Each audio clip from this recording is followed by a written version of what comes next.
Dice amén. Otra vez, dice amén. Amén. Muy bien, vamos a orar. Cierre sus ojos, Padre, en el nombre de Jesús, Señor. Gracias, Señor amado, por este tiempo, Señor, que tú nos das, porque para siempre es tu misericordia. Ahora, Señor, que vamos a estudiar tu palabra, así como Jesús, Señor, respondía a las preguntas de los discípulos.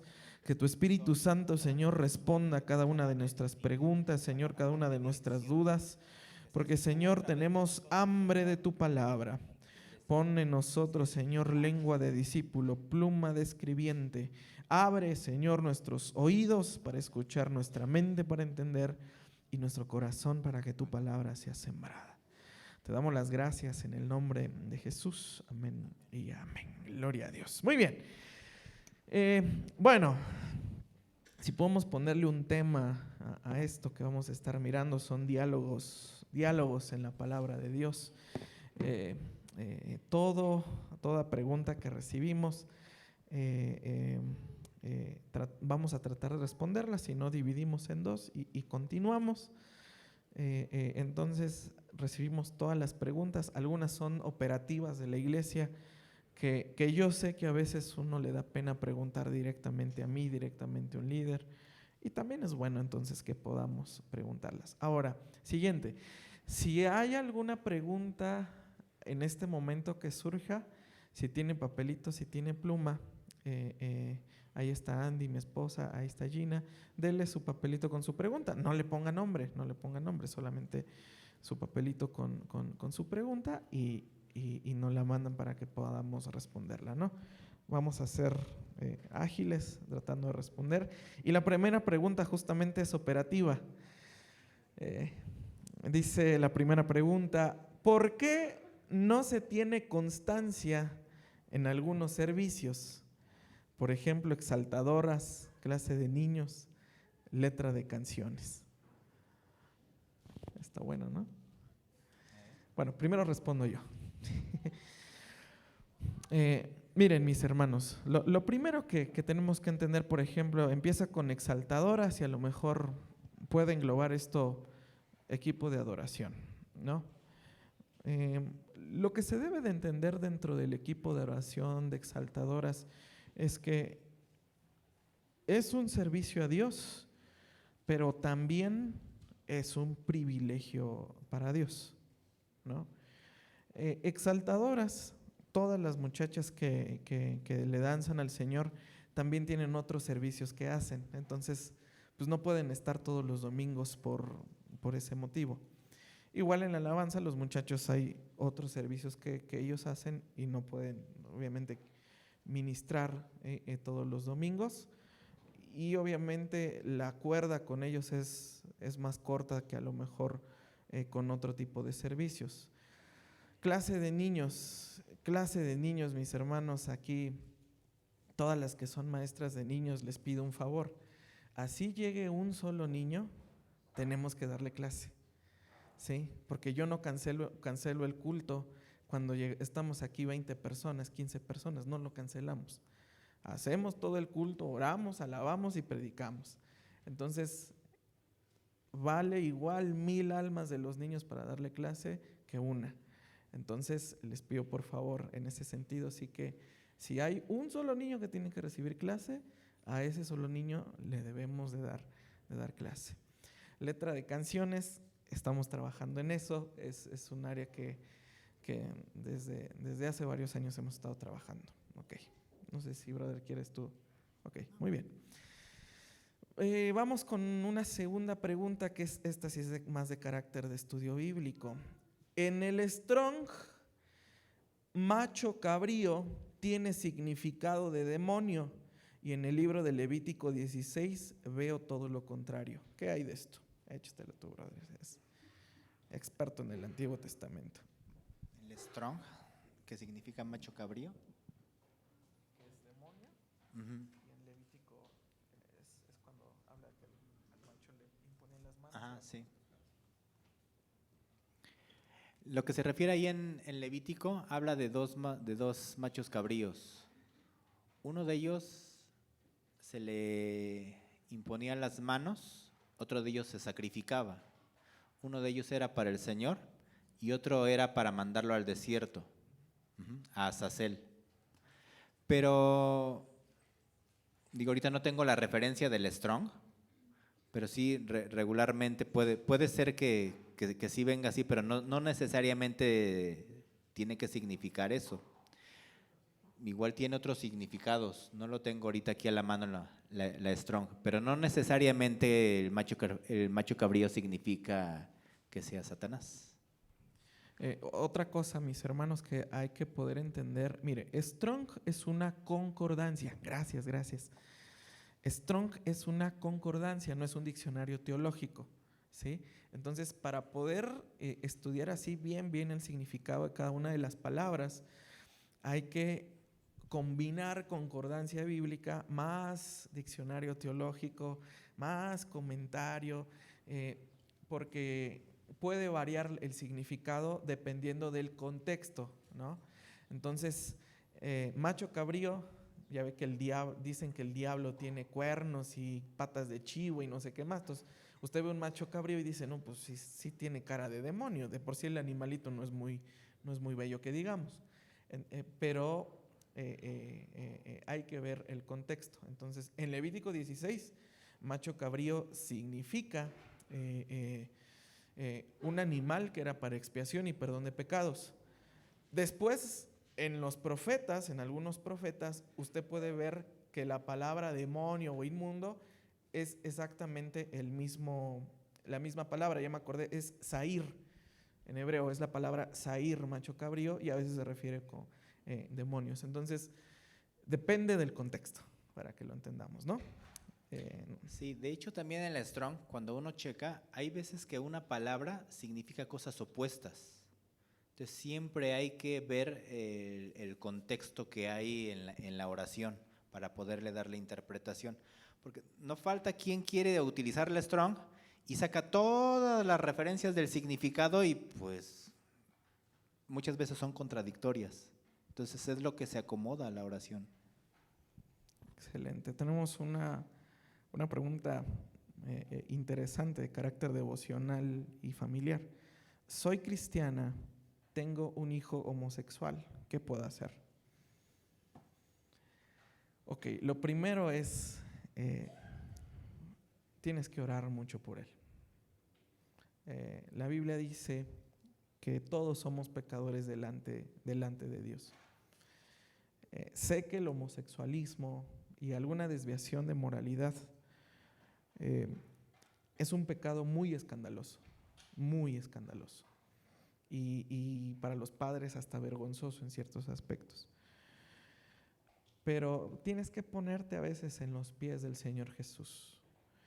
Creo que Jesús no lo hubiera desechado, no lo hubiera corrido de su casa, no le hubiera echado en cara y le hubiera dicho, pecador, en esta casa yo no te reconozco como hijo. No, tienes que mostrarle la misma misericordia que Jesús le mostraba a las prostitutas, a los cobradores de impuestos. Y poco a poco, la oración de fe, tu oración, tu intercesión, van a ser semillas de fe que se van a ir sembrando para que tu hijo pueda tener un cambio. No son cambios cortos, de verdad, no son cambios cortos, son cambios que llevan años de oración, años de intercesión, años de consejo, pero Dios puede hacerlo. Entonces, aterrizando, tienes que tratarlo con misericordia, número 1. Número 2, tienes que orar mucho por él. Número 3, tienes que platicar con él y hacerle ver que eso es pecado delante de Dios. Así es. Y bueno, nosotros como padres tenemos la responsabilidad de ir dirigiendo, de ir estorbando, de ir indicando lo que es. Siempre aterrizando con alguna palabra bíblica, no de acuerdo a lo que nos enseña el mundo. No debemos de confundir la misericordia con decir, bueno, es que te entiendo y yo sé que el mundo maneja esto y esto y esto y esto. Porque como dice la Escritura, nos tenemos que ceñir en base a la verdad. Ahorita me acuerdo de Jesús y la adúltera. Y el otro día escuchaba una crítica que le hacían a Jesús, quienes no creen, dicen, pues si precisamente la ley habla de que una persona que es encontrada en adulterio tenía que ser apedreada, y le dice, el que esté libre de pecado que tire la primera piedra. Y dice, y todos sabemos que Jesús estaba libre de pecado, entonces pues él la tuvo que haber apedreado, ¿no? Dice, y entonces ¿por qué no la apedreó e incumplió la ley? Y esa persona no pudo comprender algo muy significativo que dice la Escritura por encima de la justicia, y es la misericordia, ¿no? Debe de haber misericordia, y eso fue lo que tuvo Jesús, misericordia. Da un lapso para arrepentimiento. Entonces sí, como dice el pastor, hay que tener misericordia, hay que indicar el camino, no hay que solaparlo, pero tampoco hay que correrlo, ni hay que juzgarlo y condenarlo, y hay que estar intercediendo y tratar de que vea a nosotros que somos los padres, que vean a Jesús a través de nosotros. Así que, ¿qué haría Jesús? Interesante. Tenemos otra pregunta igual de carácter operativo interno. Dice, ¿por qué la alabanza nunca tiene un orden? Si ya a lo mejor hay una planificación, ¿por qué no se sigue? Dice, no es reclamo, es duda, porque desconcerta todo eso, ¿no? Bueno, déjame decirte, lo primero que debemos de aprender, que les enseño a muchos, varios matrimonios o que están en proceso de quererse matrimoniar, es nunca usar tú siempre, tú nunca, porque la alabanza sí tiene orden, o sea, no es que nunca tenga orden, se envía un setlist durante la semana, pero también hay que entender una cosa, toda la adoración debe ser guiada por el Espíritu Santo, y hay momentos donde es el Espíritu de Dios quien toma el orden del tiempo de adoración. Entonces, en ese sentido, no es que digamos, pues vamos a darle así, ¿no? Pues a ver qué sale. Yo soy el primero que no está de acuerdo con eso. Pero hemos tenido cultos también, como hoy tuvimos un tiempo extraordinario, entiéndame en el sentido que fuimos más allá del orden, porque es Dios quien ministra cada uno de los corazones. Entonces, no te preocupes, métete más, disfruta más la presencia de Dios, y a veces lo cuadrado tiene que tener algunas curvas, y deja que el Espíritu Santo te ministre, ¿no? ¿Quieres leer una de ahí? Bueno, échale. Sí. Dice, como cristiano tengo que apoyar forzosamente a Israel en todas sus luchas armadas. Judíos, Israel es sionismo. Efectivamente, la Escritura dice que oremos por la paz de Israel y que aquel que maldiga a Israel le puede caer una maldición. Dice, todos los que te maldigan serán malditos. Pero también tenemos que entender una cosa, no todo el que se diga judío significa que es un judío bíblico. Así como en México hay distintas maneras de pensar y no se nos puede encajonar a todos igual, así mismo los judíos. Recordemos que los judíos fueron llevados en cautiverio no porque llevaban toda la ley a cabo. Y hoy por hoy en Israel hay judíos que se les conoce judíos ortodoxos, pero también hay judíos que son muy libertinos, que realmente, de hecho, ni siquiera creen en Dios. Se habla de sionistas y yo, dentro de lo que yo sé, los sionistas no son personas que tengan un temor de Dios. Simplemente están tratando de establecer un beneficio personal aquí en la tierra, olvidándose completamente de Cristo.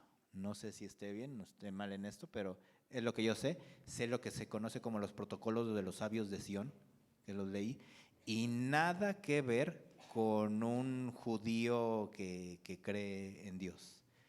Este tipo de personas lo único que quieren es, ¿cómo decirlo?, generar un egoísmo personal sin importar por encima de quién pasen.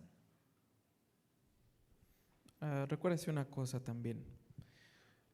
Ahí en ese pasaje, cuando dice que oremos por la paz de Jerusalén, parte de ese pasaje quiere decir que Jerusalén tiene que ser un promotor de la paz, ¿no? O sea, oremos porque Jerusalén sea promotor de la paz. Ahora también el apóstol Pablo escribió en Gálatas que la Jerusalén, la verdadera Jerusalén y el verdadero Israel ya es el Israel de Dios, donde ya estamos tanto judíos y gentiles dentro de una misma nación santa. Entonces, si bien Dios tiene planes con el Israel nacional, no es que como cristianos digamos todo lo que hace Israel está bien, porque son igual de pecadores que nosotros. No porque Israel dice una cosa, sí hay que apoyarlo, porque por eso yo particularmente no soy devoto de que anden banderas de Israel ahí en la iglesia o cosas así, porque nuestra patria es la patria celestial, no Israel. Entonces hay que orar por Israel porque es el pueblo que Dios escogió, sí, pero no es aprobar todo lo que Israel hace, ¿no? Vamos a leer una de acá que llegó después, están llegando bastantitas. Yo creo que desde ya vamos a tener que hacer 2 sesiones. Dice, quisiera que se mencionara muy específico quiénes se van en el rapto. He notado que nos confiamos y sin tener vestiduras blancas, un hogar sin armonía, cayendo en pecados de vez en cuando, que ya deberíamos haber vencido, etcétera. Y me preocupa que el Señor ya viene, ¿no? Y bueno, dice, te ruego discreción, no te preocupes. No sé quién escribió esto. O sea, no. hay Pero discreción. estamos viendo. Ok, mira. El rapto, el arrebatamiento que enseña ahí el apóstol Pablo en la primera carta a los Tesalonicenses, capítulo 4, versos del 17 en adelante. Creemos nosotros, o nos han mal enseñado, o hemos tal vez malentendido, que ser salvo es una cosa y ser digno de ser arrebatado es otra cosa. No sé si me doy a entender con esto, ¿no? O sea, la salvación es una cosa y llegar a ser arrebatado, que te ganes el arrebatamiento es otra cosa. Déjame decirte que no. Si ya eres salvo, ya eres digno de ser arrebatado, ¿sí? O sea, yo sé que nos han enseñado todo lo contrario, ¿verdad? Yo sé la película del rapto, yo no dormí 2 noches por el miedo que tenía de que me voy a quedar, ¿verdad? Y bueno, ponle para evangelizar, son buenas esas películas, o las del infierno, ¿verdad? Entonces, son las de terror cristianas. Sí, hombre, y te las recomiendo, ¿no? A lo mejor ahí, si quieres darte un baño ahí de temor, está bien. Pero, mira, mientras tú y yo estemos en un cuerpo como este, vamos a seguir pecando hasta que nos muramos o hasta el día en que el Señor venga. Porque ganarse el digno de ser arrebatado no va a ser por las obras que tú hagas. Es por la gracia y la misericordia del Señor que te amó primero, antes de que tú lo amaras a Él. Es la gracia de Dios que puede ser más grande que tu pecado. Ahora, la salvación es por gracia, no es por obras, pero la salvación produce buenas obras. Entonces, examina tu corazón en los frutos que estás dando. Primera pregunta de examen. ¿Cuál es tu relación con el pecado? ¿Aborreces pecar o amas pecar? Eso va a responder mucho de qué tipo de relación tienes con el pecado. ¿Tratas de cambiar, de madurar en el conocimiento de la palabra, en la oración, en las prácticas espirituales? Si estás tratando de madurar eso, aunque sigas teniendo pecados, que los vas a seguir teniendo, eres digno de ser arrebatado. Entonces, es un equilibrio entre la gracia de Dios, que es la gracia la que nos hace dignos, pero es también un examen personal de entender qué estoy haciendo con la gracia que Dios me da, ¿no? Entonces, Y a lo mejor a alguien le saltará un versículo que diga, es que dice la Escritura que donde estuvieran dos personas acostadas, una será tomada y la otra será arrebatada. Pero quiero hacer una aclaración, en esa parte no está hablando del rapto, está hablando del segundo advenimiento de Cristo. Son dos cosas diferentes. Uno es el rapto, cuando Cristo viene y dice que nos encontraremos con Cristo en las nubes, y en el segundo advenimiento dice que Él viene a la tierra, Él desciende completamente a la tierra. Y en esa parte de Mateo 24 está hablando de la segunda venida de Cristo, no está hablando del rapto. Hay que tenerlo mucho cuidado con eso. Y sí, efectivamente, la salvación no es por obras y el rapto tampoco es por obras. Esto fue algo que se introdujo en la enseñanza pentecostal hace años, y eso no se creía a lo largo de siglos atrás. Eso es algo, digamos, nuevo. Muy bien. Sigamos. Dice, ¿cómo hacer que mi familia, que ya lleva años en el Evangelio, sea más comprometida en las actividades de la iglesia? Déjame decirte una cosa. No se trata de involucrarse. Antes de ver la agenda hay que ver el corazón, ¿no? Todos quisiéramos que nuestra familia fuese más involucrada, sirviera más, nuestros hijos estuviesen aquí, toda nuestra familia completa estuviese aquí y además sirviéndole a Dios. Pero déjame decirte una cosa, no se trata de a veces obligarlos a servir. Probablemente Dios está trabajando con ellos en decir, el Señor hizo esto por mí y sirvo por agradecimiento a lo que Dios hizo por mí. No sirvo a Dios por imposición, ¿sí? Le tiene que caer al familiar, al tío, al abuelito, al papá, al hijo, que servir es un acto de agradecimiento a Dios por lo que hizo. Entonces, tienes que orar por ellos y también debes de dejarles ver que el servicio no es un segundo empleo, es un acto de amor y un acto de gratitud del corazón. Sí, ya nada más quisiera agregar que hay veces que luego como papás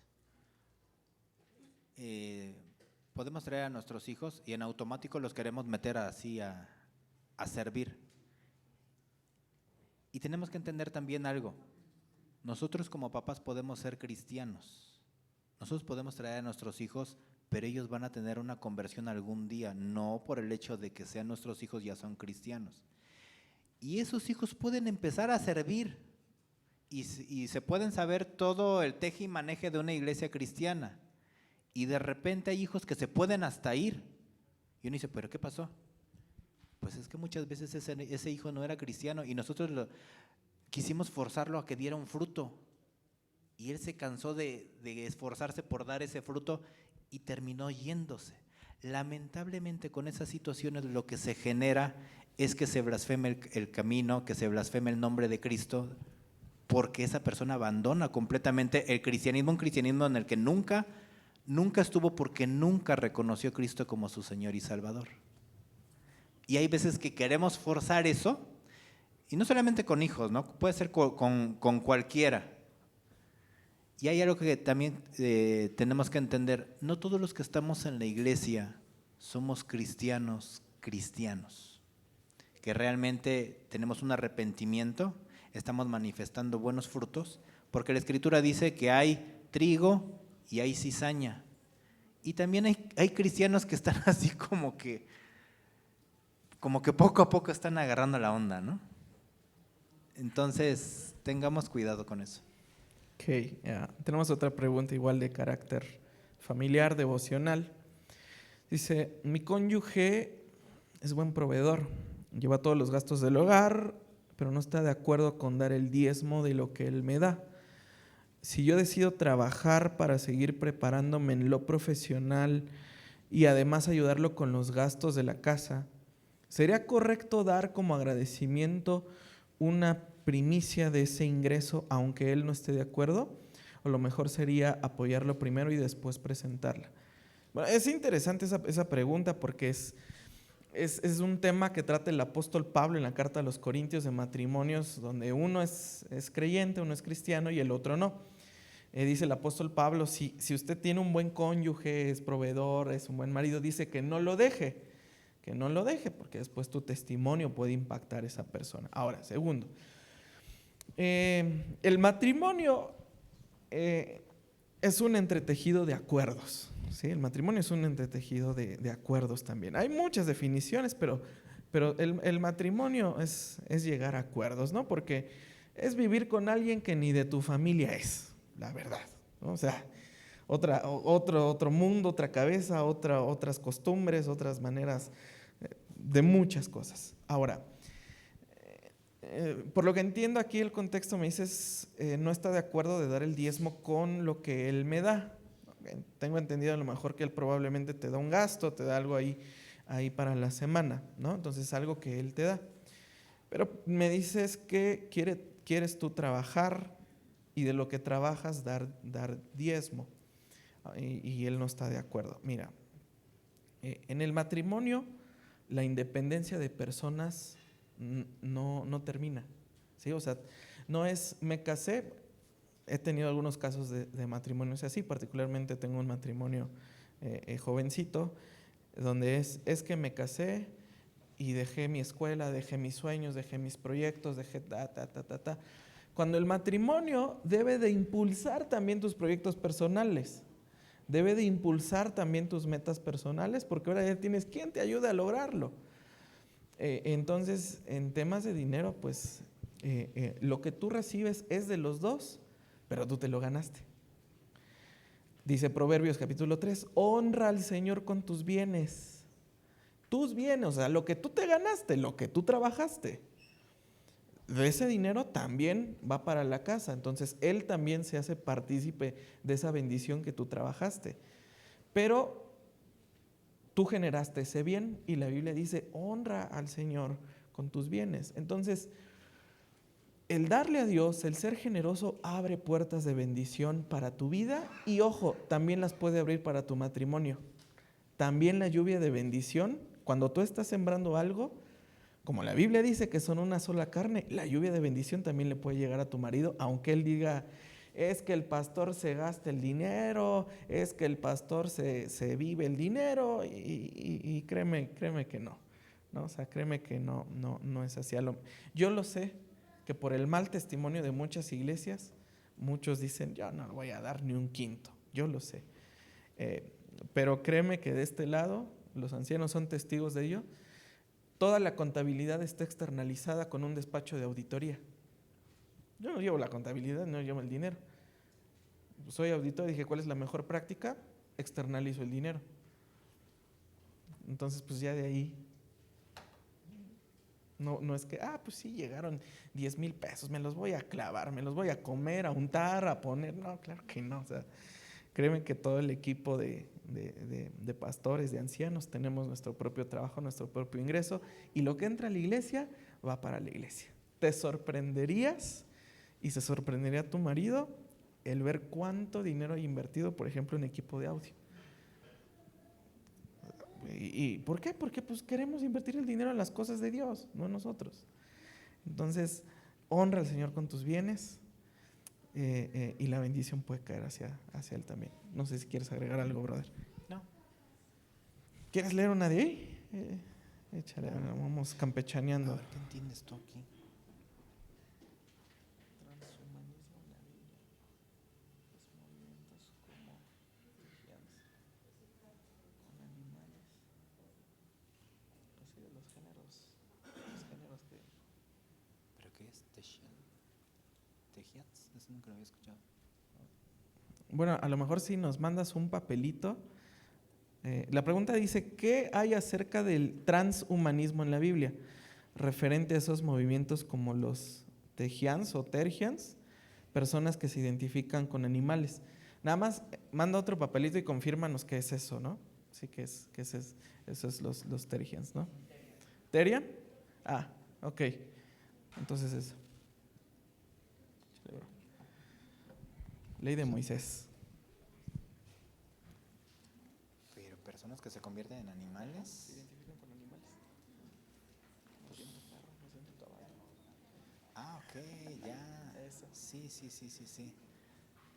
Sí, porque yo, la otra es el cristianismo. No, es esa. Ok. Bueno, según esto yo entiendo aquí las personas que se identifican con animales. Que dice yo soy un perro, yo soy un gato, yo soy un lagarto, soy una serpiente, todo esto es. La Escritura lo dice bien claro. ¿Quiénes somos nosotros? No somos animales. Somos seres humanos y Dios nos creó así, como seres humanos. Nos hizo a su imagen y semejanza. No tenemos nada que ver con un animal. Si vemos anatomías comparadas, sí hay ciertas similitudes, pero eso no significa que somos parte de ser un animal, pues. Dios creó a los animales y hasta el sexto día hizo personas a su imagen y semejanza. Nosotros tenemos un espíritu, los animales no lo tienen. Entonces no podemos ni debemos de compararnos con un animal porque simplemente somos diferentes. Somos una especie completamente diferente. Sí hay rasgos similares en cuanto a que, pues no sé, un animal pueda chillar, lo puede uno ver contento, pero eso no significa que comparta con nosotros esas situaciones, ¿no? Entonces sí tenemos que identificarnos. En el principio, varón y mujer nos hizo, y eso es todo. Perfecto, dice esta pregunta, ¿qué es el bautismo y qué importancia tiene el bautismo para un cristiano? Muy bien, bautismo es de una palabra griega que significa sumergir completamente, ¿no? Introducir completamente. Entonces, el bautismo es una señal de obediencia primero y señal de salvación. Jesús dijo en Mateo capítulo 28, de los últimos versículos, vayan y hagan discípulos y bautícenlos en el nombre del Padre, del Hijo y del Espíritu Santo. En Marcos también, capítulo 16, Jesús dijo, todo aquel que crea y sea bautizado será salvo. Entonces, el bautismo es una señal de salvación y es una señal de obediencia también. O sea, cuando tú dices yo me voy a bautizar, estás obedeciendo a Dios. Ahora, esa es una parte del bautismo. Lo segundo también es la representación de la muerte y resurrección juntamente con Cristo. Eso también lo menciona el apóstol Pablo. Dice, porque hemos sido bautizados también juntamente con Cristo. Entonces, es una señal de que tú pasas lo mismo que Jesús pasó. Eres muerto al pecado y eres resucitado en una vida eterna y en una vida en abundancia. ¿Quieres echar una de ahí? ¿Acá? Sí, okay. Dice, tengo un trastorno, por eso tomo medicamentos. Y cuando digo eso, muchos cristianos, hermanos, me acusan de tener poca fe. Muchas veces me hacen dudar de mí. ¿Cómo puedo explicarles que eso no tiene que ver con la fe que tengo o ellos están en lo cierto? No, mira, nosotros tenemos que entender una cosa. Sí, Dios nos sana, Dios nos ayuda, sí lo hace, pero también existe la medicina y eso también es un apoyo. Tú como hermano a lo mejor podrás decir, no, pero es que si yo me meto en la presencia de Dios, yo puedo salir adelante con ciertas situaciones. Tú a lo mejor lo puedes hacer.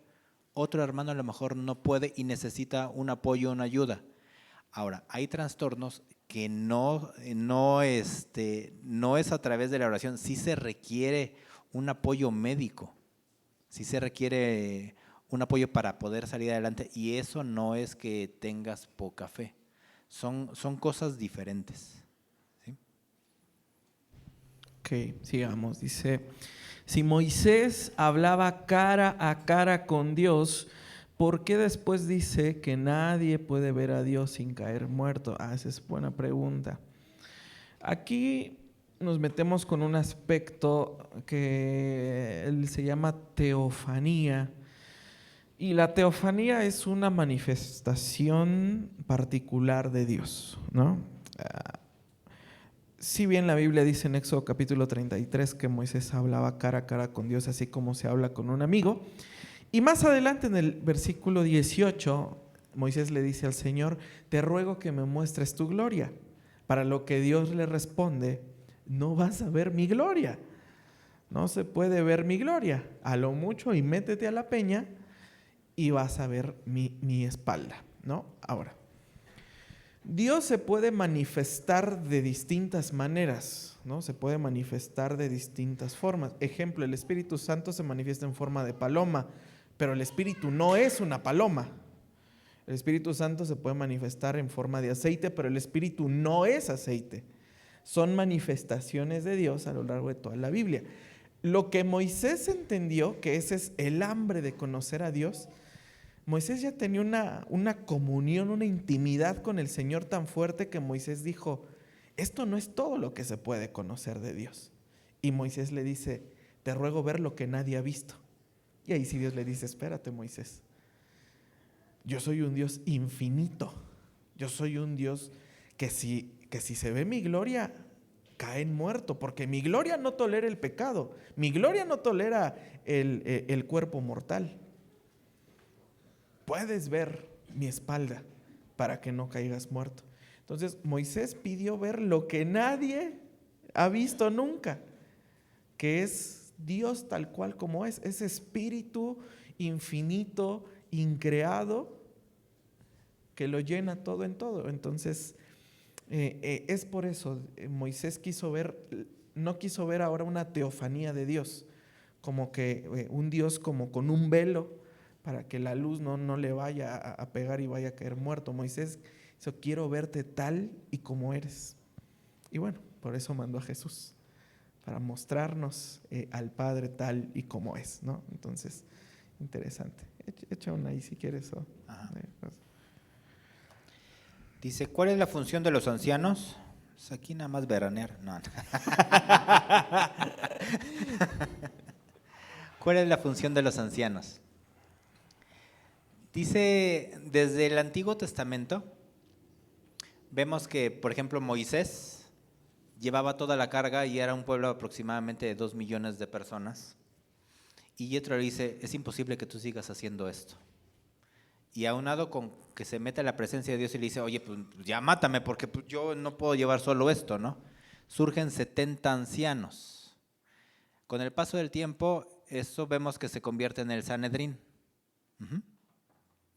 Entonces, era para que no recayera sobre una sola persona el peso de todo, sino que se repartiera sobre personas. Dice, eran personas sabias, personas llenas del Espíritu. Vemos que incluso hubo 2 que empezaron a tener una manifestación del Espíritu y Josué hasta se pone loco y dice, oye, pues, ¿qué pasa, no? Y Moisés le dice, ¿tienes celo por mí? Ojalá todos fueran así, llenos del Espíritu, ¿no? En el Nuevo Testamento vemos lo mismo. En el Concilio de Jerusalén vemos que existían los apóstoles, pero también existían los ancianos. Y es exactamente lo mismo. ¿Cuál es la función de tener un cuerpo de ancianos? Evitar la situación de que todo recaiga sobre una persona, que esa persona gobierne todo y que si esa persona se equivoca, se convierte en un dictador. Este es un modelo que viene de Dios. Es para apoyo, pero también es para consejo.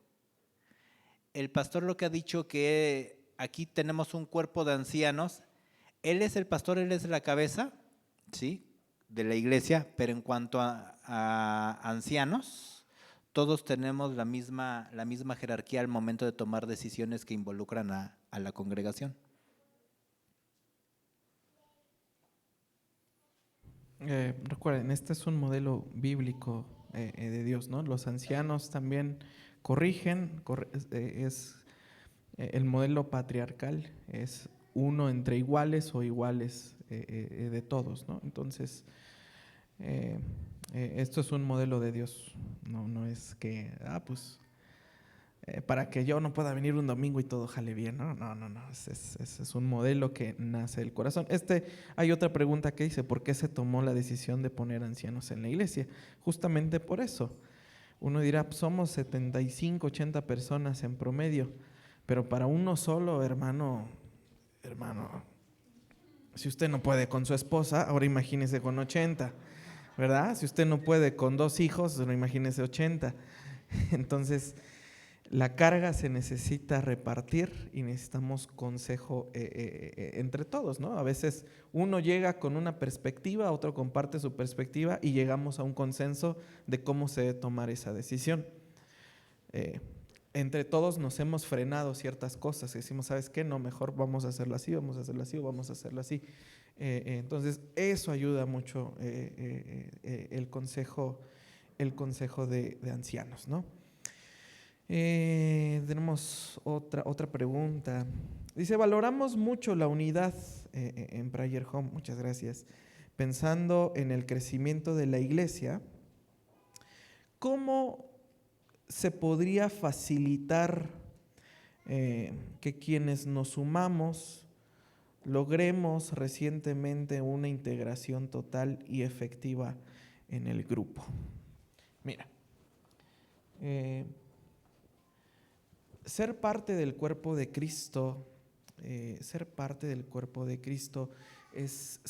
de la iglesia, ¿no? Ser bautizado en el Espíritu Santo es ser parte de la iglesia. La integración lleva su tiempo, hay que entenderlo. La integración, número 1, lleva su tiempo y también depende del tipo de personalidad que se quiere integrar. Hay algunos de ustedes que me he dado cuenta que se integran a su manera. Les gusta venir al culto, nos saludamos, platicamos, pero simplemente dicen, pues yo hasta aquí ya, ¿no? Los invitamos, dicen, no, brother, muchas gracias, yo tengo cosas que hacer. Pero ya platicando con ustedes me doy cuenta de que están integrados y están dentro de la iglesia, ¿no? Sería bueno, por ejemplo, también conforme a los dones que tú tienes, la gracia que Dios te dio, vete acercando a esos líderes que llevan afín a tus dones que tú tienes, ¿no? Te voy a poner un ejemplo. Te gusta la chaviza, ¿no? Ahí andas, te gusta la actividad con los chavos y toda la onda, pues acércate con Jerry, con Mire, ¿no? Ellos te pueden incluir a todo el grupo de jóvenes, y si incluso quieres ser parte del staff del equipo de jóvenes, ellos te pueden ayudar a incluirte.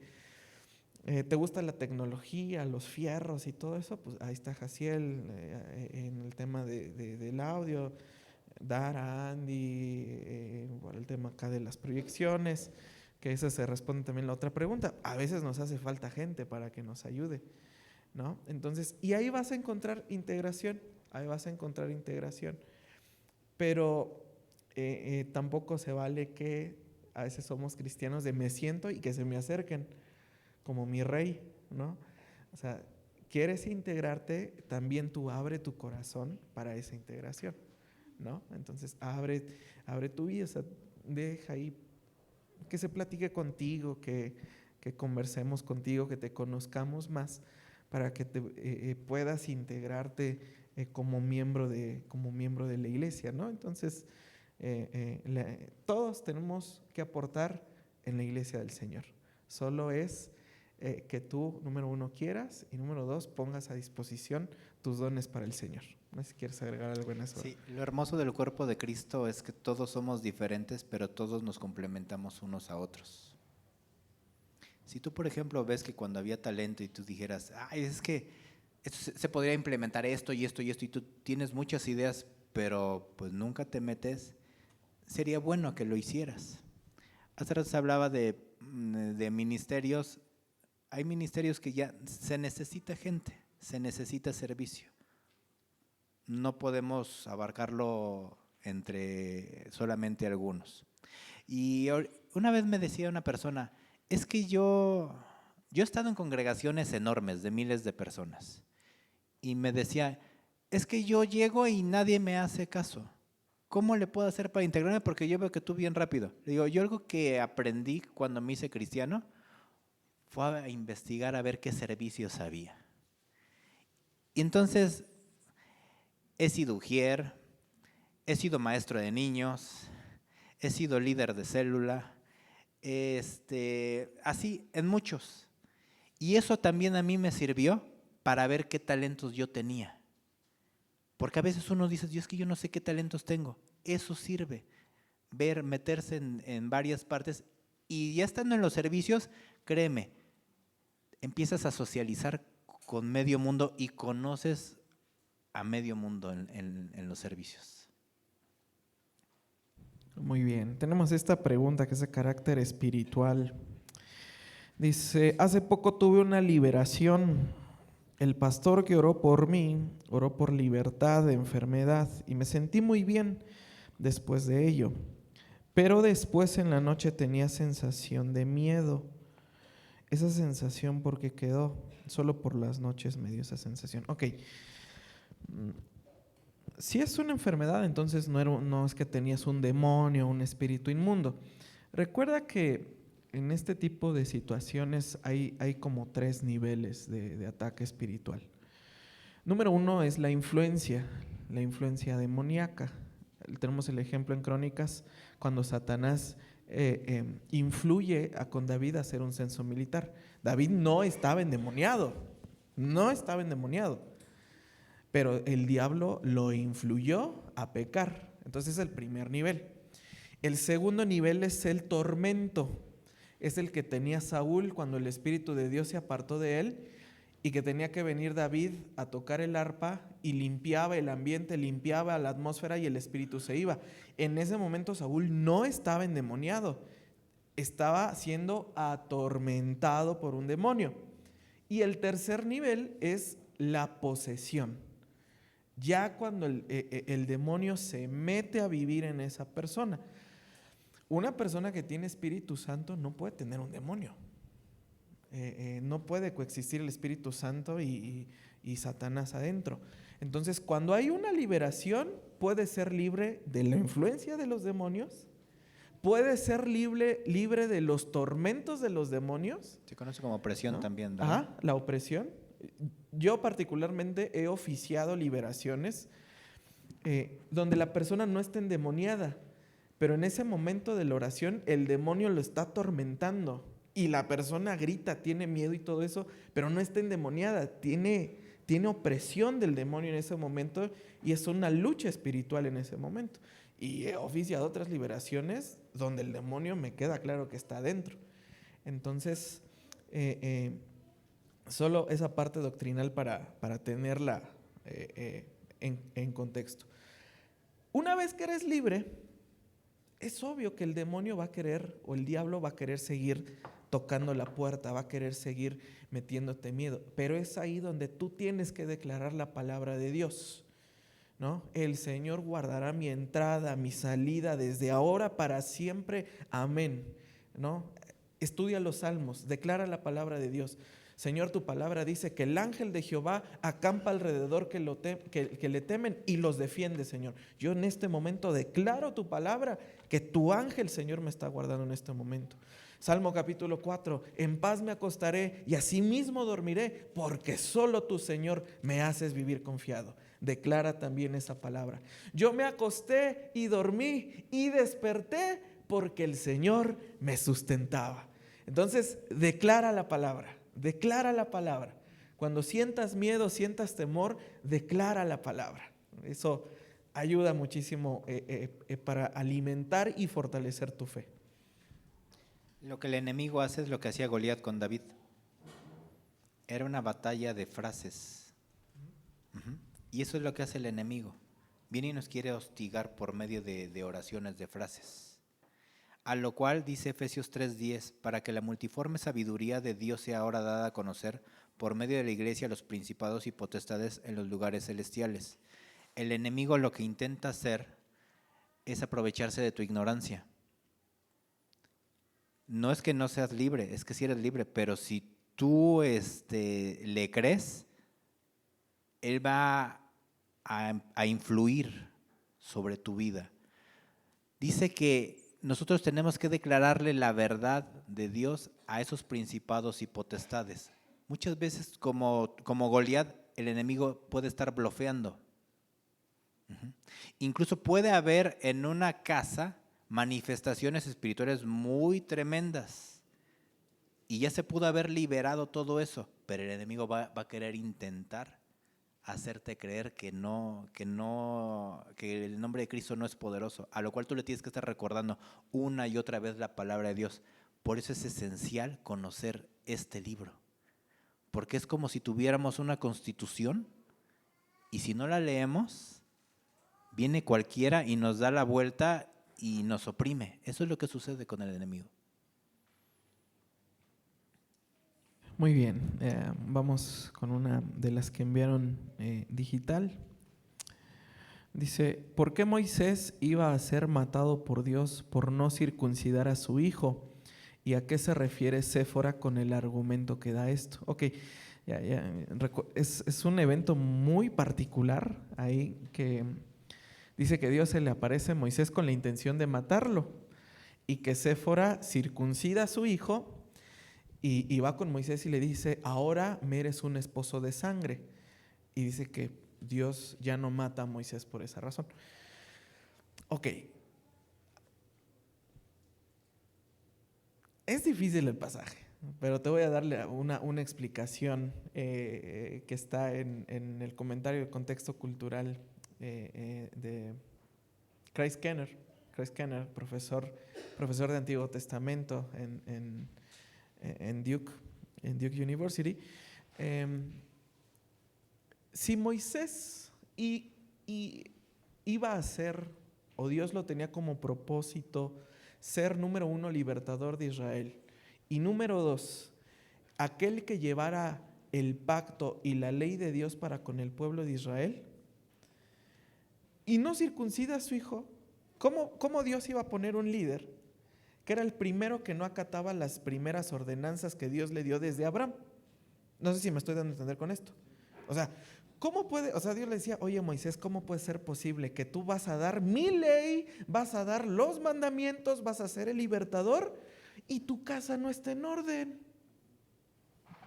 No sé si me doy a entender con esto. El problema es eso, Moisés, pues yo creo que te voy a dar crank porque eres el primer líder que no pone en orden su casa, ¿no? ¿Y por qué? Moisés tenía una esposa, Séfora, que no era del pueblo de Israel, era madianita. Los madianitas históricamente fueron enemigos de Israel. Entonces, los madianitas no practicaban la circuncisión como señal del pacto de Dios con Israel. Entonces, Moisés probablemente no circuncidó a su hijo porque, número 1, la presión familiar. Recuérdese, vivía con los suegros. Y pues, ¿quién vive con los suegros? ¿Quién manda en esa casa? Pues los suegros, ¿no? Entonces, Moisés se vio en esa presión y dijo, pues no lo paso por alto. Entonces fue como una advertencia de Dios de decir, Moisés, tú eres el primero que debe de poner el ejemplo en tu casa, porque si vas a ser el que lleva la ley, el primero que la debes de cumplir eres tú. Y de hecho más adelante, ya cuando Moisés inicia todo el recorrido con Israel, ya Séfora no aparece. Se habla de otra esposa que tuvo más adelante. Entonces, es complicado. Miren, aquí en el versículo 26 del capítulo 4 de Éxodo, en la versión NTV, dice, entre paréntesis, cuando dijo un esposo de sangre, se refirió a la circuncisión. Ahí lo dice con claridad. Ok, dice, esta es igual práctica, entre apologética, práctica. ¿Cómo explicarle a un amigo que Dios existe y cómo hacer para que Él se acerque a su presencia? ¿Cómo explicarle que Dios existe y que se acerque a su presencia? Pues hay un montón de argumentos. Muchas veces te pueden decir, te pueden dar a entender que a Dios hay que verlo, ¿no? Que Dios se tiene que manifestar. Y tú le puedes decir, no todo se rige por esa manera. Hay 3 maneras en las cuales nosotros obtenemos la información aquí como seres humanos. Una de ellas es la razón, otra de ellas son las emociones y otra de ellas es la fe. Y se nos ha metido mucho esa situación de que todo tiene que pasar por el filtro de la razón, pero la verdad es que no todo lo hacemos por medio de la razón. la ciencia nos enseña que todo tiene que pasar bajo el método científico, pero en realidad no todo pasa por el método científico. Hay muchísimas situaciones. Por ejemplo, el amor, ¿cómo lo pasamos por el método científico? ¿El amor lo vemos? No, no lo vemos. De la misma manera es Dios. Te voy a poner un ejemplo. ¿Tú sabes cómo funciona un refrigerador? ¿Tú sabes qué gas se le pone? ¿Tú sabes cuál es el diagrama de partes y cómo es que enfría un refrigerador? No, tú simplemente metes tu pedazo de carne y sabes que no se te va a echar a perder. ¿En base a qué estás actuando? No estás actuando en base a conocimiento o en base a razón, estás actuando en base a fe.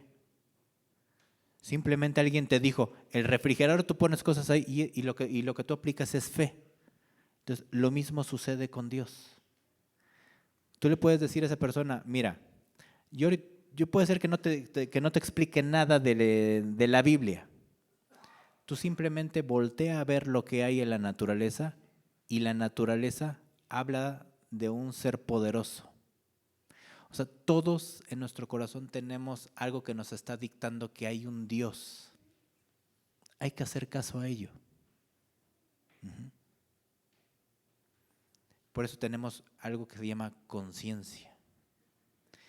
La moralidad no pasa bajo el método científico, pero Dios nos la puso ahí como testimonio de que Dios existe. Esa es una manera y hay muchísimas otras. De hecho, la mayoría de los argumentos científicos, creo que decía Alexander Fleming, un poco de ciencia te aleja de Dios y mucha ciencia te regresa a Dios. Por ejemplo, la teoría del Big Bang, no sé si lo sabían, cuando yo lo supe, dije, wow, ¿no? La teoría del Big Bang se hizo para demostrar que Dios existe, no para demostrar que Dios no existe. La teoría del Big Bang fue propuesta por un sacerdote católico, John Lemaitre me parece, por eso apellido Lemaitre, para demostrar que Dios existe, no que no existe. Entonces hay muchos argumentos, ahí lo puedes ver en la parte de apologética. La apologética es la defensa de la fe. Y número 2, tienes que orar, porque la apologética no existe para pelear, existe para dar razón de nuestra fe.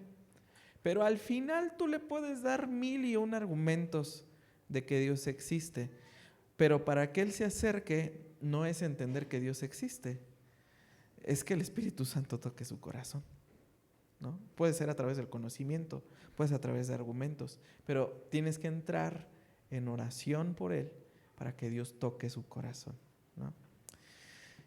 Tenemos otra pregunta. Dice, ¿por qué Dios es un Dios celoso y por qué no sufrió al ver morir a Jesús en la cruz? Ok. Dios es celoso no en el sentido de nosotros. Estás platicando con fulanito, me dan celos, ¿no? No platiques con él. No son ese tipo de celos. Y de ahí la mujer celosa se agarra para decir, ¿no? Dios es celoso en el sentido de que protege su santidad del pecado. Eso es el celo de Dios. Protege su gloria del pecado, protege su gloria de la maldad. Ahora, la Biblia no dice que cuando Jesús estaba en la cruz, Dios estaba sufriendo por ver a su hijo clavado ahí en la cruz. De hecho, Isaías capítulo 53, versículo 10, dice, pero el Señor quiso quebrantarlo, sometiéndolo a padecimiento. Cuando Él se entrega a sí mismo como ofrenda de expiación, verá su descendencia y prolongará sus días, y la voluntad del Señor en su mano prosperará. ¿Qué fue lo que hizo Dios, el Padre con su Hijo en la cruz? Lo quebrantó. Lo quebrantó. En ese momento, el Padre fue juez con su Hijo, porque su Hijo cargó todo nuestro pecado, cargó con todas nuestras iniquidades. Y en ese momento, Dios vio a su Hijo como alguien a quien condenar para que no nos condenara a nosotros. Dios derramó su ira sobre Cristo. Por eso le dice, Padre mío, ¿por qué me has abandonado, Señor? Porque ahorita estoy sintiendo al Dios juez, al Dios que hace justicia, al Dios que derrama su ira, porque la ley dice que todo aquel que cometiese pecado, ese tiene que morir. Y pues la ley se estaba aplicando en Jesús. Entonces, todo eso sucedió para que tú y yo conociésemos al Padre y no conociésemos al juez. Por eso es que derramó su ira. Dice uno de los himnos presbiterianos del siglo XVII: gracias, Cristo, porque en ti fue satisfecha la ira de Dios. En Cristo Dios satisfació su ira, derramó su ira para que a nosotros nos recibiera en gracia, en amor, en perdón y en adopción. ¿No? Entonces, bien impresionante. ¿Quieres echar una de ahí? Sí. Nada más les quería decir de la pregunta anterior, les voy a dar una referencia. Hay una página que se llama Fe Razonable, de un autor que se llama William Craig Ley. Y vienen varios videos de apologética para que aprendamos a defender nuestra fe desde muchos puntos de vista. Les puede servir. Muy bien. Dice aquí, una persona que no confiesa a Jesús y acepta a Dios en su corazón, ¿podría ser salva? Y si esa persona es católica, ¿qué dice ayuda? Si esa persona es católica, ayuda, da por misericordia, ¿podrá ser salva? Soy joven, ¿se vale escuchar? Sí, es otra pregunta. Muy bien. Entonces, una persona que no confiesa a Jesús y acepta a Dios en su corazón, ¿podría ser salva? Y si esa persona es católica, ayuda, da por misericordia, ¿podría ser salva? Romanos capítulo 10, desde los primeros versículos, dice que, versículo 9, dice, pero ¿qué dice? Cerca de ti está la palabra, en tu boca y en tu corazón, es decir, la palabra de fe que predicamos. Ojo el versículo 9, Romanos 10:9.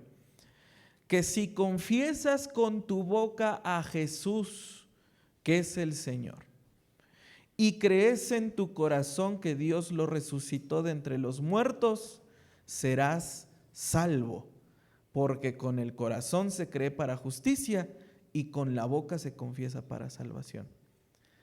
Puedes hacer todas las obras buenas que tú quieras, pero si no crees que Jesús es el Señor, no confiesas que Jesús es el Señor y que Dios le levantó de entre los muertos, esas obras no valen de nada.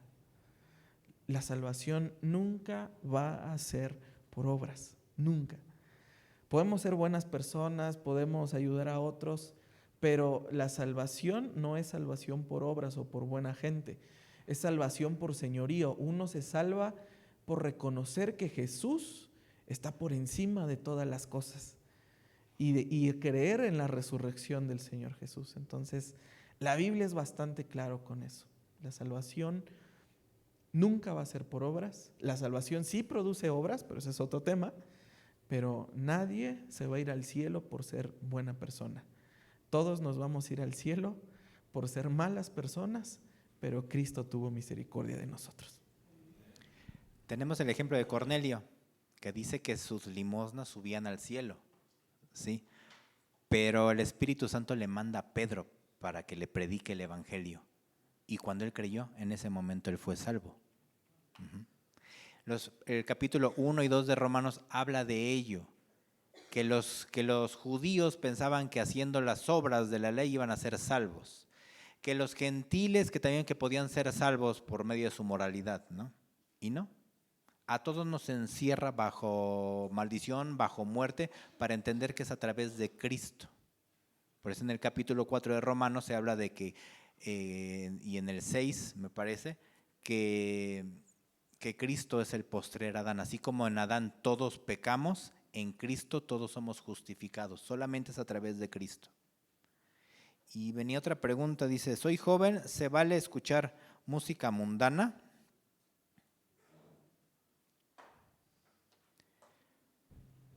Mira, la Escritura dice aquí algo,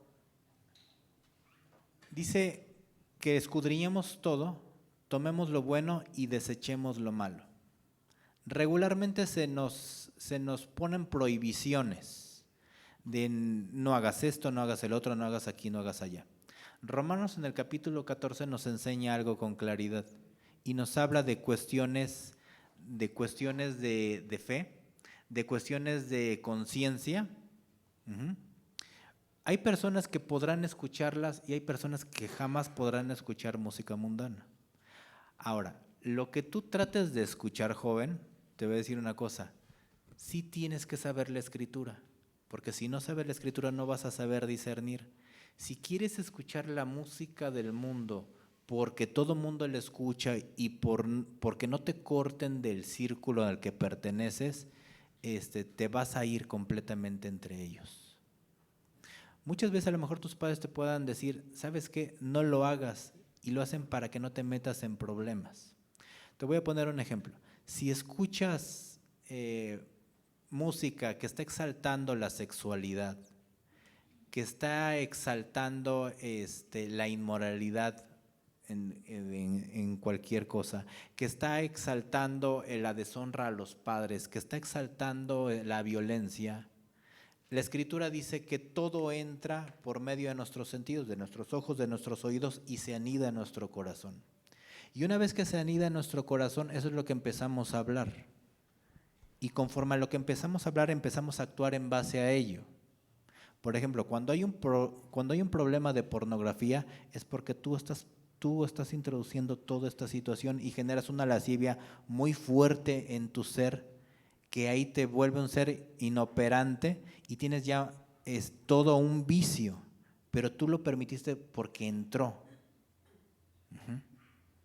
Entonces, hay que tener cuidado con qué es lo que nosotros vamos a meter. Si, por ejemplo,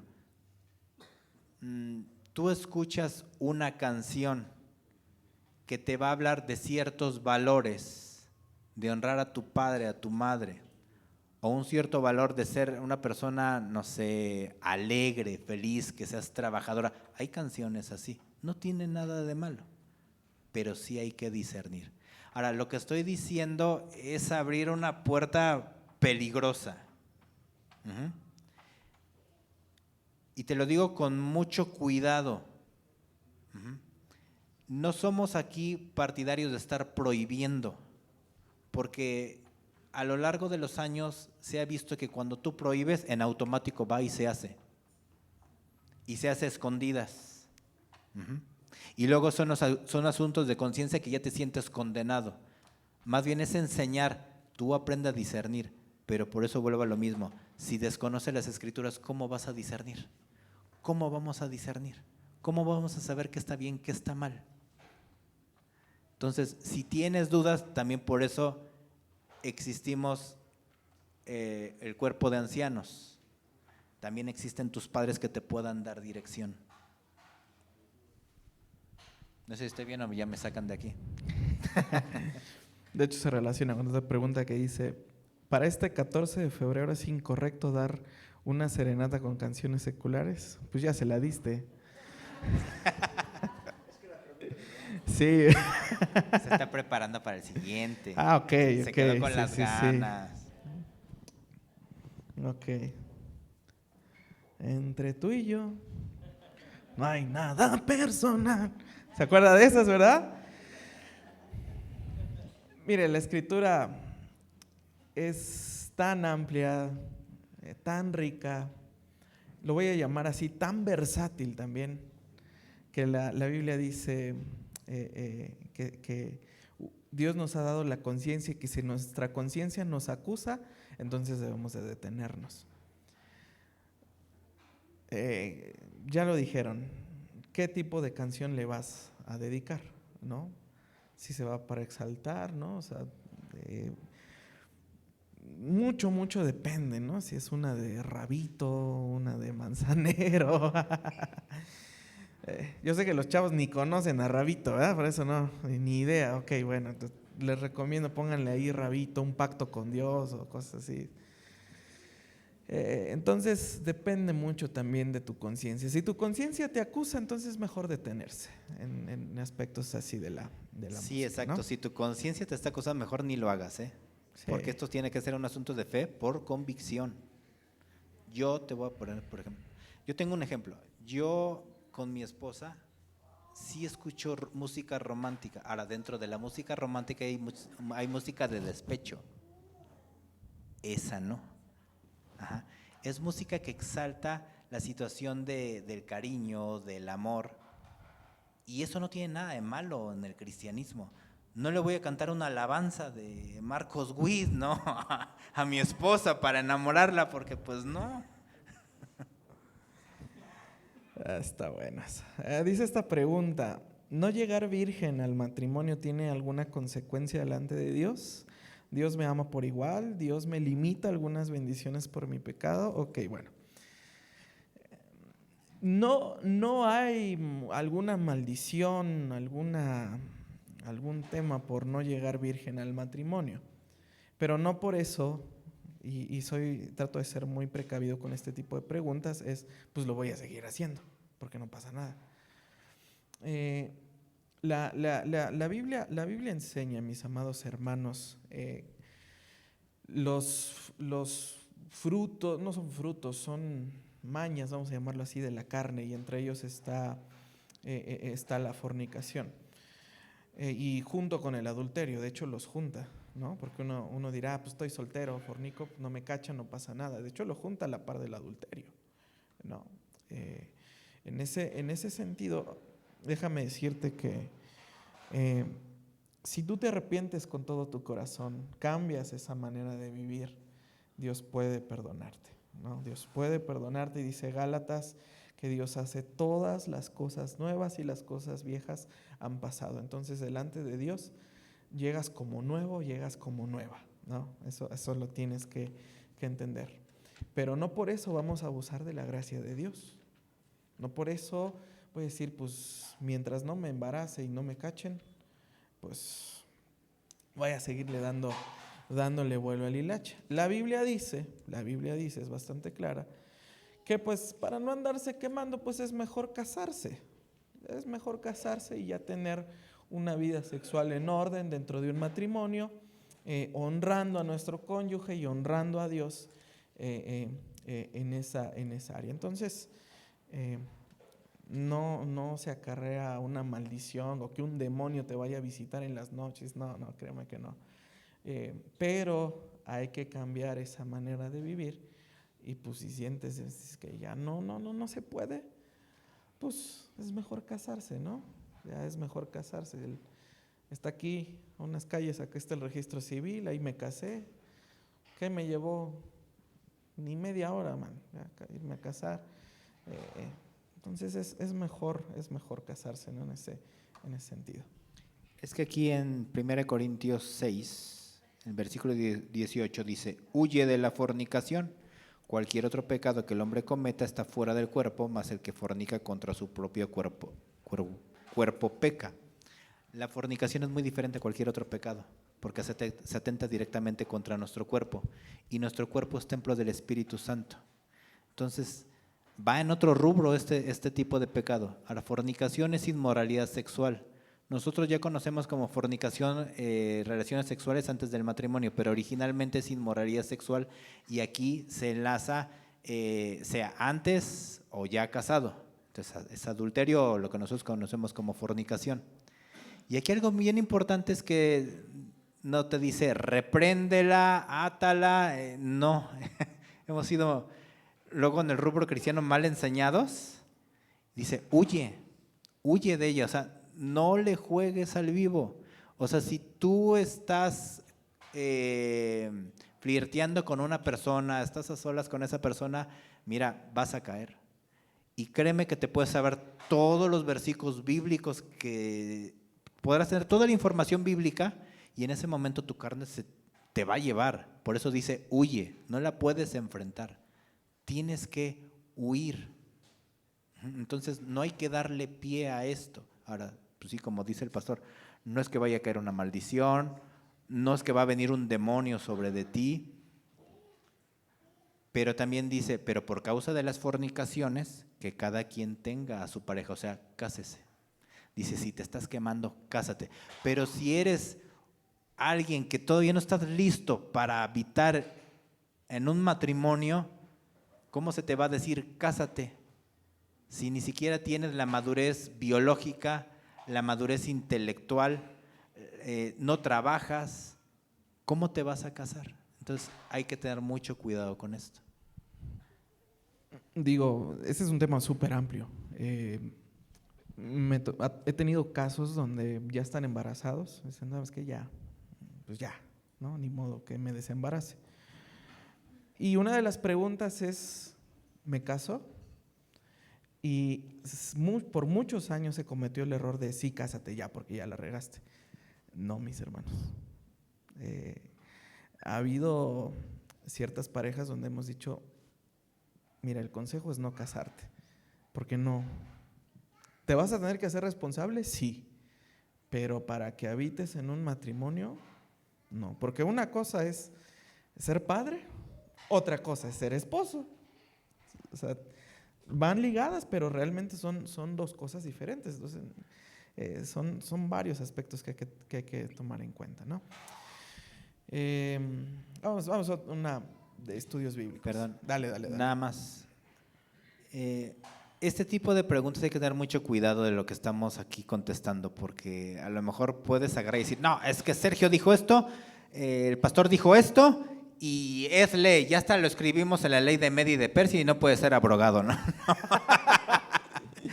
No, la verdad es que se responde en generalidades, pero si tienes situaciones, acércate con nosotros para ver ya particularmente la situación.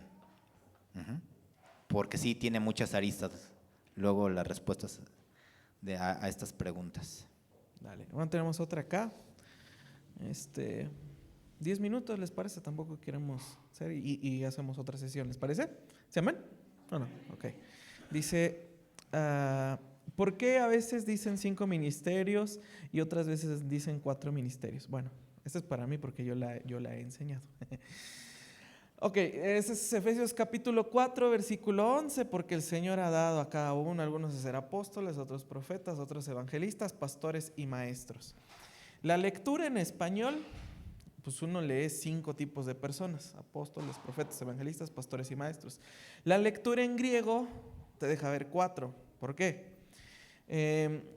Pastores y maestros tiene un artículo en griego que es kai, y ese artículo puede unir 2 sustantivos para mencionar una sola persona o una sola cosa. Entonces Pablo escribió poimena, recibirse de pastores y maestros, y utiliza el artículo kai para unificar 2 artículos, 2 sustantivos, mejor dicho. Utiliza el artículo kai y une dos sujetos o 2 sustantivos. Para lo que Pablo estaba hablando de 4, ¿no? Entonces, bueno, ahí ya tiro la bonita imagen de que este es el apóstol, este es el profeta, este es el evangelista, este es el pastor. No. La mano de Dios es la mano de Dios en la Biblia, y los ministerios son los ministerios de Dios en la Biblia. Y en griegos es que se puede ver que son 4, ¿no? En español se leen 5, pero en griego Pablo escribió 4. Pues ahí, échale, ¿verdad? Otra. ¿Y otra? Dice, tengo años en el Evangelio, ¿es válido tener depresión? Son 2 preguntas. Sí es válido. Sí es válido tener depresión, y hay ejemplos de ello. El profeta Elías es uno de ellos. Tuvo depresión. La cuestión es que la depresión, que no sea crónica, pueden ser lapsos.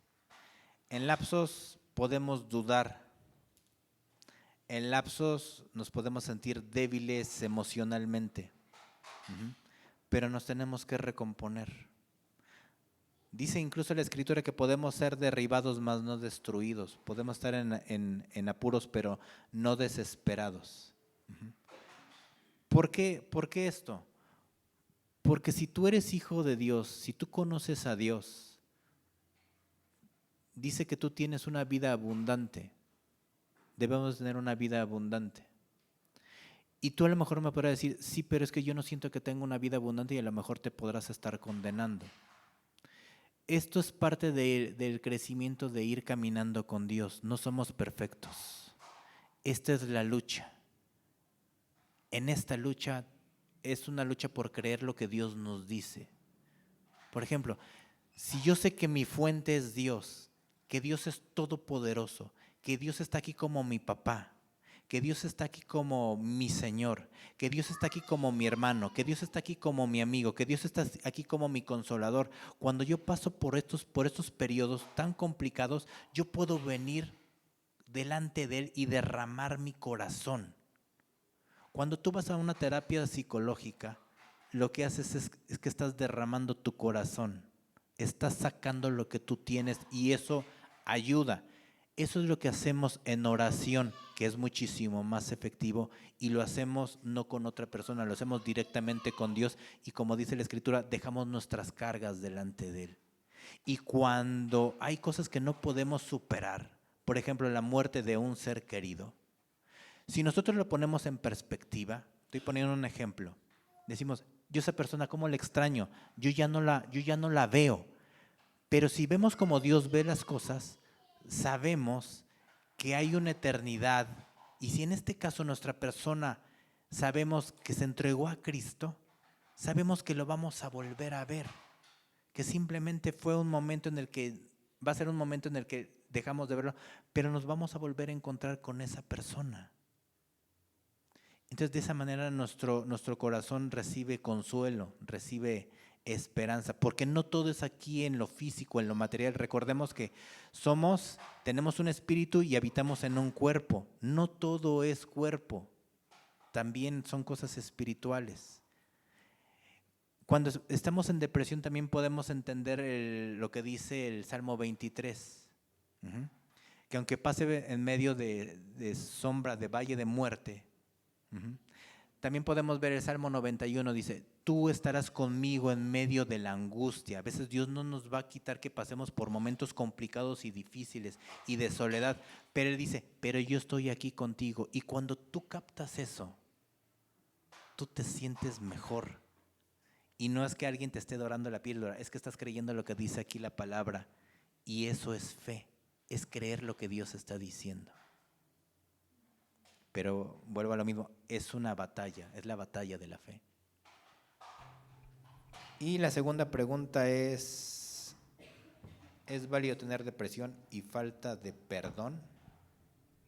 Bueno, aquí se volvió a repetir lo de depresión, sí. La falta de perdón en la segunda. De hecho se relaciona con otras acá tenemos de cómo sé que Dios me perdonó, cuál es el poder del perdón, bendiciones del perdonar, el no perdonar trae maldición, cómo sé que ya perdoné, por qué perdonar me hace libre. Mira, perdonar, recuerda una cosa, es un evento y es un proceso, son las dos cosas. El no perdonar, estamos poniéndonos a un nivel de como si fuésemos Dios, porque la Biblia enseña que Dios es el que nos perdona y Jesús lo pone ahí en el Padre Nuestro y perdona nuestras faltas, así como también nosotros perdonamos a nuestros deudores.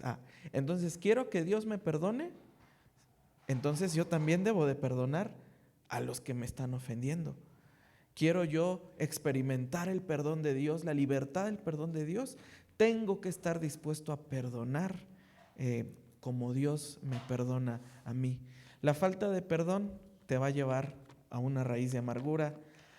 La Escritura dice que no permitas que se haga raíz, pero muchas personas ya hicieron el árbol y ya no soportan ver a ciertas personas, no toleran ver a ciertas personas y le tocas ahí el tema y se ponen mal. O sea, de eso no puedo hablar, de eso no quiero hablar, de eso. Y se levantan y hacen. ¿Por qué? Porque en su corazón hay amargura, en su corazón realmente le han dicho a Dios, Señor, quiero experimentar tu perdón para perdonar, Señor. Para decirle al que me ofende, te perdono, ¿no? Y la Escritura dice también que Dios es el que tomará venganza de todos aquellos que han sido lastimados. déjame decirte también una cosa. Si piensas que perdonar es falta de justicia, no es así. Si el que te ofendió no se arrepiente, si el que te ofendió no cambia, si el que te ofendió sigue lastimando a otros, mi tarea y tu tarea es perdonar. Y la tarea de Dios será llevarlo a juicio, a que pague por sus actos. Entonces, si quieres descansar en eso, está bien, pero yo que tú también me ponía a orar por su salvación. Eso es ir al otro nivel todavía, ¿verdad? No nada más perdonar, ahora quiero que te salves. Hay una historia, es una película de hecho que está basada en un libro que se llama Un pasado imborrable. Es la historia de Eric Lomax. Eric Lomax fue un soldado británico durante la Segunda Guerra Mundial, donde lo agarraron los japoneses en una misión en el Pacífico y lo pusieron ahí de esclavo literalmente a construir vías de tren. Y hubo particularmente un oficial francés que lo trató, lo torturó, abusó de él. O sea, Lomax quedó muy traumado al hecho de que sobrevive a la guerra, regresa a Inglaterra, trata de casarse, de tener una vida matrimonial, y los traumas le regresan y le regresan y le regresan y le regresan. Y platicando con su esposa, ella le dice, es que tengo que ir a perdonar a esa persona. Tengo que irlo a perdonar para ser libre. Y viaja a Japón a investigar si ese oficial japonés todavía sigue vivo. Y resulta que sí, que era guía en uno de los museos de la Segunda Guerra Mundial. Y los dos se reconocen. Y el oficial japonés dice, ¿sabes qué? Hazme lo que quieras. Y lo pasea por el museo y Lomax le dice, ¿te acuerdas que en estas jaulas tú me metías? ¿Te acuerdas que en estas jaulas tú me golpeabas, me dejabas bajo la lluvia, bajo el sol, 3 días sin comer, 3 días sin tomar agua? Y ya en la plática le decía aquel guardia francés, por favor ya termina con mi vida. Y Lomax termina diciéndole, vengo a decirte que te perdono. O sea, así se llama, un pasado imborrable. El poder del perdón no nada más te libera a ti, puede liberar a la otra persona de lo que hizo, ¿no? Entonces, y además perdonar es ser como Jesús. Padre, perdónalos. ¿Qué dijo Jesús? Porque no saben lo que hacen. ¿Por qué tú crees que la ofensa que te hicieron, la hicieron con la intención de lastimarte?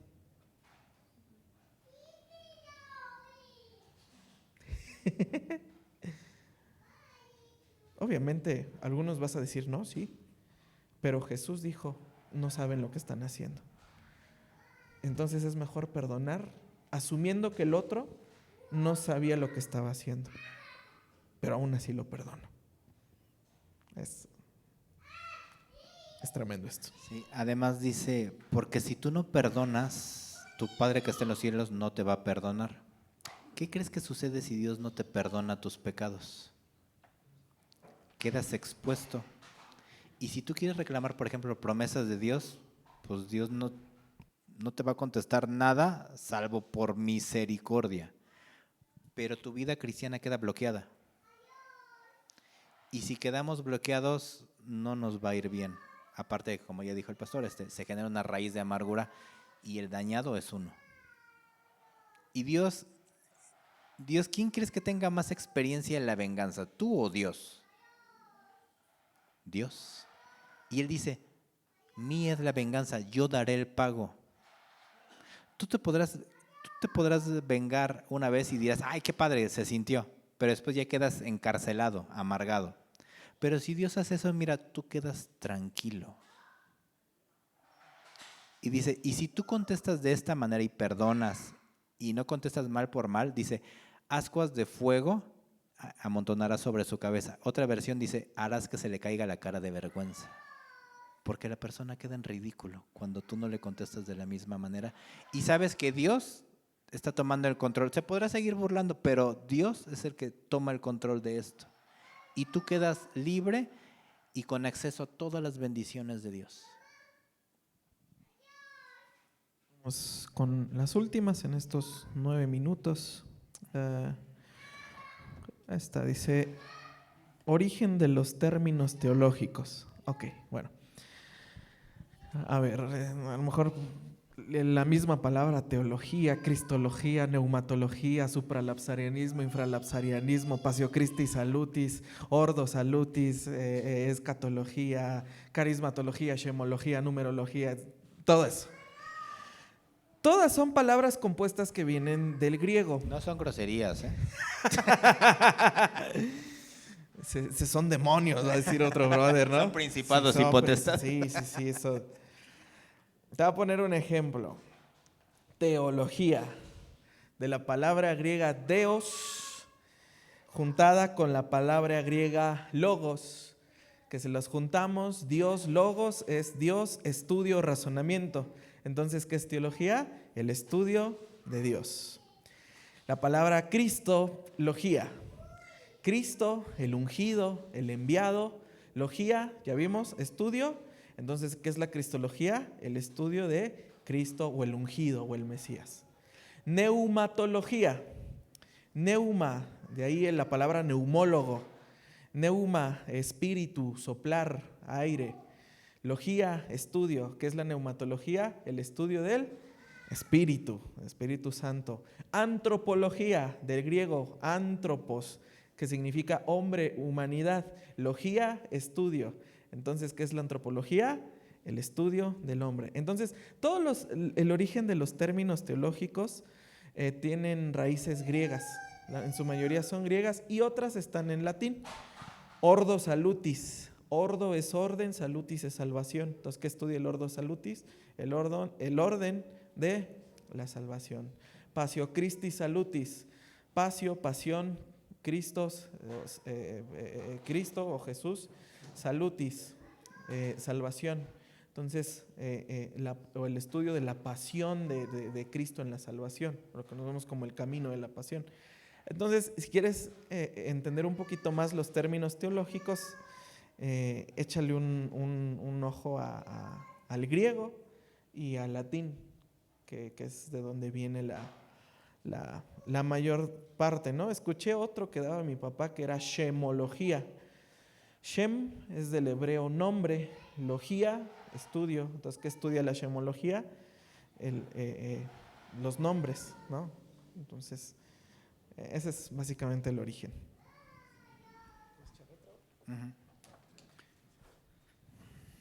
Dice, me siento bendecido de estar en Prayer Home. Sin embargo, he sentido que ha sido difícil integrarme plenamente a la dinámica del grupo.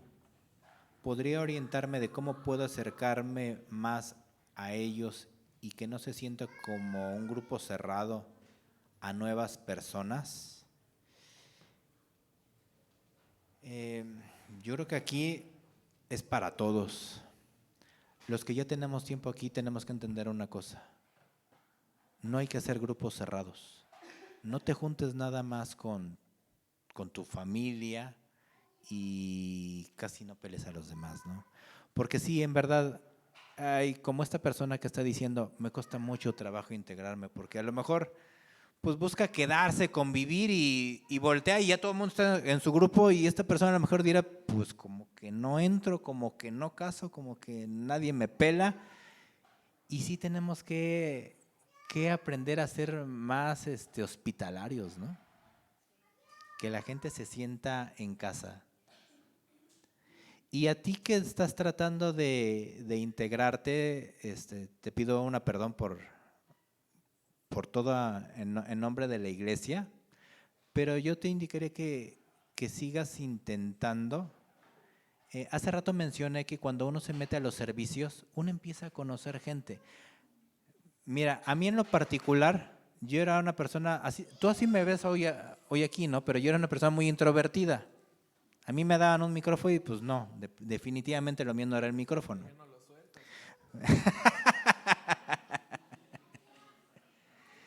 A mí me costaba mucho trabajo entablar conversación con la gente. Yo antes de ser cristiano, de hecho, yo mejor me quedaba callado y me tenían que sacar las palabras con tirabuzón. Entonces, para mí era muy complicado hacerlo. Cuando conocí a Cristo, yo me acuerdo que por ahí iba así como esta pregunta. Le decía, oye Señor, pues tú dices que mucho amor y que bla, bla, bla, que este y que el otro, que fue y que vino, pero pues yo me convertí en una congregación donde ya eran 700 personas y en 2 años crecimos a 2,500. Entonces era un mundanal de gente. Yo le decía, pues, ¿dónde está que el amor y todo? Pues, no hay. Y me dijo, mira, te voy a decir una cosa. La iglesia no es perfecta. No todos son cristianos. Tú vas a poner tu mira en mí o en la gente, porque mucha gente te va a fallar. Entonces aprende a perdonar, aprende a amar, y te voy a decir una cosa, tú no eres una persona introvertida. Digo, en mi caso, te voy a enseñar quién realmente eres tú. Y me di cuenta que a través de empezar ahí a tratar de acercarme a la gente, fue que se dio el cambio en mi vida. Y de ahí fue que me di cuenta que tenía la habilidad para enseñar y fui creciendo. Los servicios me sirvieron mucho. Vamos a sacar las de los papelitos, ya son 3 nada más. Dice, ¿cómo diferenciar de los judíos de Israel y los de la sinagoga del diablo? A lo mejor te refieres a ese capítulo de Apocalipsis donde habla de los que son de aparte de la sinagoga de Satanás. Jesús dijo, por sus frutos los conocerán. Puede llamarse iglesia, puede llamarse pastor, puede llamarse apóstol, profeta, puede llamarse ministro de alabanza, pero si no hay frutos que demuestren la santidad cristiana fuera de la iglesia, pues entonces es sinagoga del diablo, ¿no? Pasó algo bien chistoso. Allá en mi trabajo yo les he platicado que hay una persona a la cual poco a poco yo le estoy compartiendo del evangelio, poco a poco, ¿no? Y siempre que tiene dudas de la Biblia, dice, brother, quiero platicar contigo un momentito. Y él agarra su cigarro, oye, y la Biblia y todo esto, ¿no? Entonces salgo. Y el pastor, sí, porque mira Sí, la palabra. no,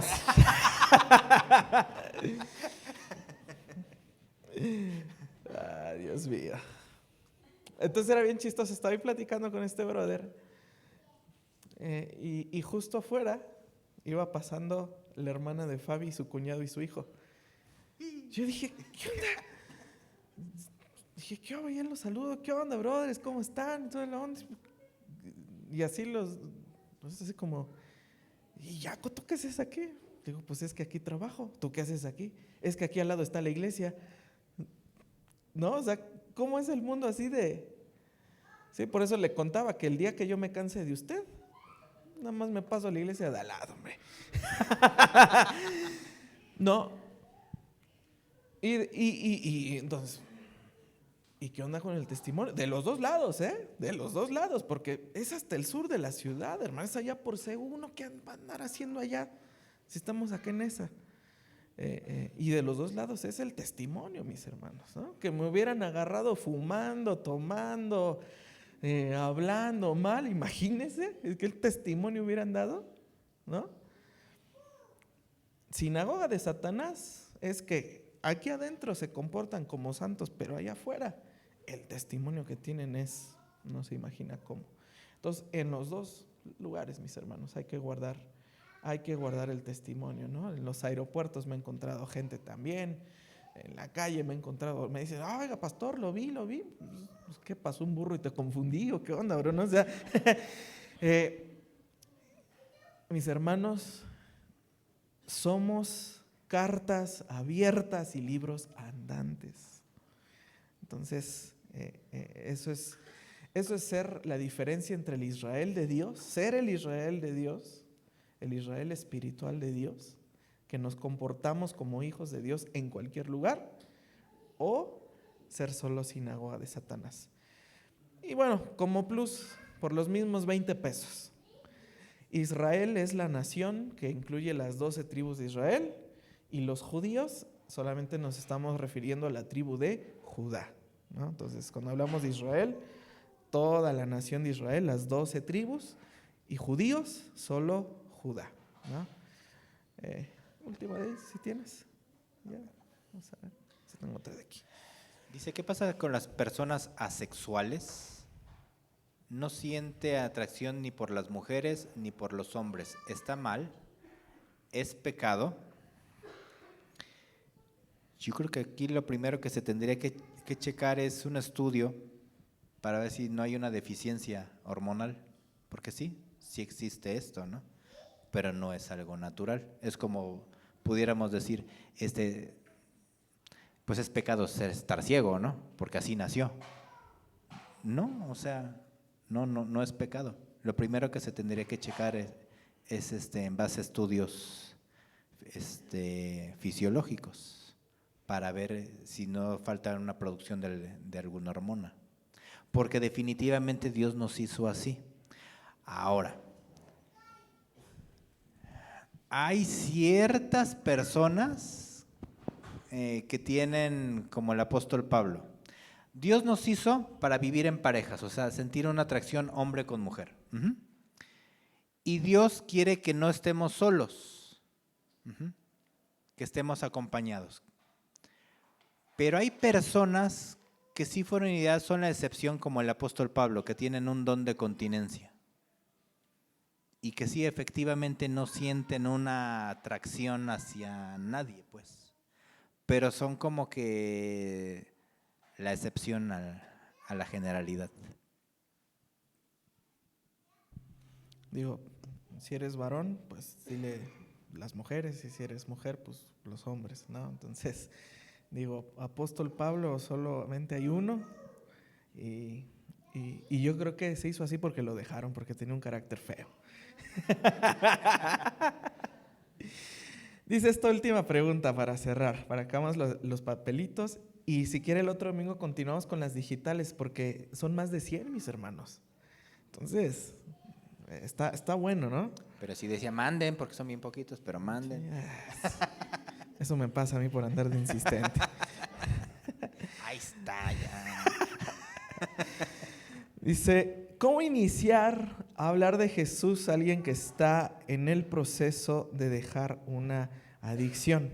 A veces lo toman por imposición. Bueno, mira, las adicciones también son un pecado delante de Dios. La Biblia habla de las borracheras, por ejemplo, también. La borrachera es una adicción, el estar alcoholizado todo el tiempo es una adicción. Lo que no podemos hacer es compartir el evangelio cuando esa persona está o borracha o bajo las sustancias del alcohol o de otro tipo de droga, ¿no? O del alcohol o de otro tipo de droga. Porque pues mis hermanos, ahí la razón no está presente, el gobierno personal no está presente.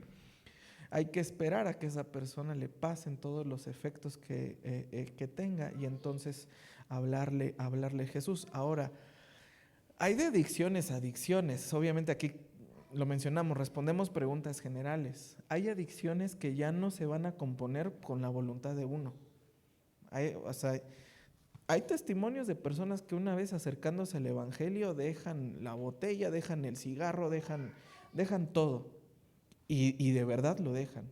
Pero hay otras personas que es un proceso, mis hermanos. Hay otras personas que es un proceso, que tienen que llevar acompañamiento, que incluso, platicaba con mi pastor, a mí me tocó ir a un anexo de drogadictos a predicar. O sea, no crea que nada más me ha tocado en la iglesia. A mí me han llevado a predicar a los anexos. Sé que es subirme un cerro así, lo sé, hermano. Y me decía mi pastor, esas personas toman medicamentos, toman, y no porque, quito con una droga con otra, no, digo, aquí hay médicos que ayudarán a entender eso, que a veces hay medicamentos, ayudan a suspender otro, vamos bajando la dosis de a poquito hasta que esa persona queda completamente limpia. Entonces, si estás en una situación así, es probable que necesites ayuda externa también. Puedes hablar con él, puedes orar por él, puedes animarlo, puedes exhortarlo, puedes decirle muchas cosas, pero hay ciertas adicciones que ya los tienen tan agarrados que ya solos no van a salir. Es necesaria ayuda externa. Y ahí algunos pueden decir, es un proceso, poco a poco lo tengo que ir dejando. Yo llevo 5 años, pero este es alguien que no quiere, ¿no? Pues mis hermanos, estoy sorprendido de verdad por todo lo que tenemos que platicar. Estoy aquí marcando las preguntas que ya contestamos, algunas que se repitieron, pero todavía nos faltan muchas. Con la ayuda de Dios continuamos el siguiente domingo platicando para poder cerrar todos estos temas. ¿Por qué? Porque tenemos escuela de expositores al ratito y tenemos comida. O sea, ¿no? Vamos a echar taquito, entonces, para aprovechar bien el tiempo, y si en expositores sale algo ahí que se quiere tratar, preguntar, le damos. Amén. ¿Ibas a decir algo, brother? Sí, no sé si me da esa oportunidad de comentar algo que preguntaban acerca del transhumanismo, que si la Biblia no habla acerca de eso. Adelante, hermano. Con respecto a este movimiento que es cultural, intelectual y de alguna manera científico también, pues sí lo habla la palabra de Dios, porque alguien estaba preguntando con respecto a esto. Entonces esto apela a una mejoría en los seres humanos, tanto hombres como mujeres, tanto en la mente como evitar enfermedades y mejores capacidades, es decir, crear los superhumanos, ¿no? Pero para eso se valen de la tecnología, métodos con los cuales pueden evitar enfermarse o mejorar sus capacidades, ¿no? Y si uno habla la palabra de Dios, algunos de estos, aunque no lo mencionan, pero sí van con una inclinación perversa o sexual. Hay movimientos de este tipo, sobre todo ahorita en Europa. La palabra de Dios dice en Romanos 1, si quieren verlo allí, en el versículo 26, voy a leer toda esta parte. Dice, por esto Dios los entregó a pasiones vergonzosas, pues aún sus mujeres cambiaron el uso natural por el que es contra naturaleza. Y de igual modo, también los hombres, dejando el uso natural de la mujer, se encendieron en su lascivia unos con otros, cometiendo hechos vergonzosos hombres con otros y recibiendo en sí mismos las retribuciones o la retribución debida a su extravío. Y como ellos no aprobaron tener en cuenta a Dios, Dios los entregó a una mente reprobada. Ahí podemos pensar en los chips que se van a implantar próximamente para hacer cosas que no convienen, estando atestados de todas estas injusticias, fornicación, perversidad, avaricia, maldad, llenos de envidia, homicidios, contiendas, engaños y malignidades, murmuradores, detractores, aborrecedores de Dios, injuriosos, soberbios, altivos, inventores de males, desobedientes a los padres, necios, leales, sin afecto natural, y hasta ya se cambiaron los brazos y hasta no sé qué más podría cambiarse, implacables, sin misericordia, quienes habiendo entendido el juicio de Dios, que los que practican tales cosas son dignos de muerte, no solo las hacen, sino que también se complacen con los que las practican. Entonces, Dios no olvida ninguna de estas áreas aún este tipo de corrientes contemporáneas. Y hay otro hermanito que estaba preguntando con respecto ¿cómo podría responder una persona que le está hablando acerca de que Dios puede sanar, pero ¿por qué usar el medicamento? Y la palabra de Dios nos muestra que Dios trae sanidad, pero junto con ello también trae medicina. Es decir, no solamente nos sana, sino que también refuerza, trae ese reforzamiento para que nos mantengamos sanos. Dice en Jeremías, si lo quiere anotar mi hermano, Jeremías 33:6, he aquí yo les traeré sanidad y medicina, y los curaré y les revelaré abundancia de paz y de verdad. Entonces sí, en la palabra el Señor respalda el uso de los medicamentos, de la misma manera que Él es dueño de todas estas áreas, de la ciencia, del conocimiento, de las mismas artes. Lo que pasa es que el hombre ha permitido este tipo de cosas. Pero todo esto proviene de nuestro Padre Celestial, que a Él le pertenecen todas estas áreas. Amén. Muchas gracias, hermano. Nos llevamos las citas. Ahí el hermano ahí los hermanos que preguntaron eso, Romanos 1:26 en adelante. Ahí tenemos ese tema. Muy bien, póngase de pie, hermano. Déjeme orar. Déjeme orar por usted, darle gracias a Dios por este tiempo que Dios nos da. Póngase de pie y vamos a pedirle al Señor que su palabra sea sembrada en nuestro corazón, Que el hambre de la palabra también, mis amados hermanos, que el hambre de la palabra sea cada vez con más intensidad y que como Moisés querramos conocer más a Dios tal como Él es. Amén. Levante sus manos, déjeme orar. Padre, en el nombre de Jesús, Señor, gracias te doy por la vida de tu iglesia, Señor. Porque tu iglesia, Señor, tiene hambre de la palabra, porque tu iglesia, Señor, tiene hambre de ti, Señor.